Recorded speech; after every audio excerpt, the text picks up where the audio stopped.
कौन है? एक कमजोर आवाज ने पूछा। भूत बंगला, एक आह भरकर जवाब दिया। दरवाजा धीरे से खुला। हवेली अंधेरे में डूबी हुई थी। घर के दरवाजे तारीक अंधेरे में ढोबे थे। इसके आसपास सुनसान सड़क पर बेवकूफ सारा ने फैसला किया इसमें कदम रखने का। इसका दिल धड़क रहा था इसे देख के। सारा गहरे नीले रंग के बंगले में दाखिल होने लगी तो हर कदम के साथ खतरा बढ़ने लगा।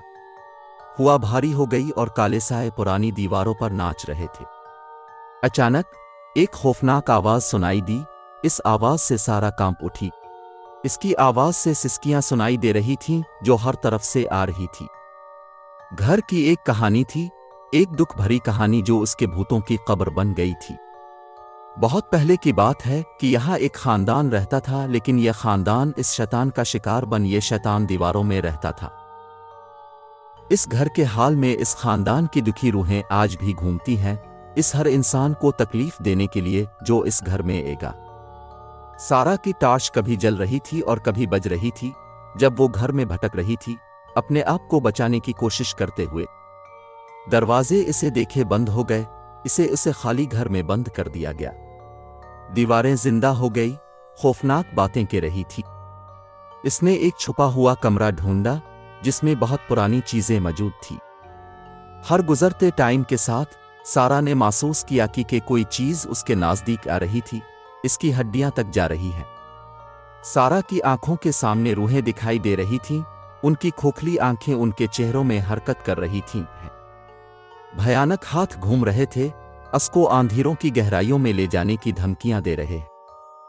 अपने आप को बेबस महसूस करते हुए सारा ने भूतों का सामना करने की हिम्मत की। पुराने मंत्र के अल्फाज से वो बदरूहों से छुटकारा पाने की कोशिश करती रही। वो अल्फाज बोल रही थी, इसकी आवाज कांप रही थी, लेकिन भूतों ने खौफनाक आवाज के साथ जवाब दिया। सारा और भूतों के दरमियान जंग जारी थी तो घर भी जिंदा हो गया। दीवारें चीख रही थी और खून बह रहा था और खुद घर का आधा हिस्सा गुस्से से कांप रहा था। लेकिन सारा जीत गई। इसकी हिम्मत ने इसे मजबूत कर दिया। आखिरी अल्फाज के साथ सारा ने शैतान को खत्म कर दिया। रूहें गम से रो रही हैं, रूहें आजाद हो गई। भूत बंगला जो पहले अंधेरी में ढोबा हुआ था, अब रोशनी से चमक उठा था। इस जंग ने सारा को थकाया लेकिन वो जीत गई थी। घर से बाहर निकलते ही सूरज बादलों से बाहर निकला, गोया हम अपनी जीत पर खुश हैं। भूत बंगला खामोश हो गया है, इसके राज दीवारों के अंदर दफन हो गए हैं। इस दिन रोशनी और अंधेरे की जंग के बाद घर आज भी वहां खड़ा है। चीखें और सिसकियां खत्म हो गई और शैतान हमेशा के लिए दफन हो गया, लेकिन लोग अभी भी इस भूत बंगले के दरवाजे से दूर रहने का मशवरा देते हैं जो आज भी दर्द भरी कहानियों को बयान करता।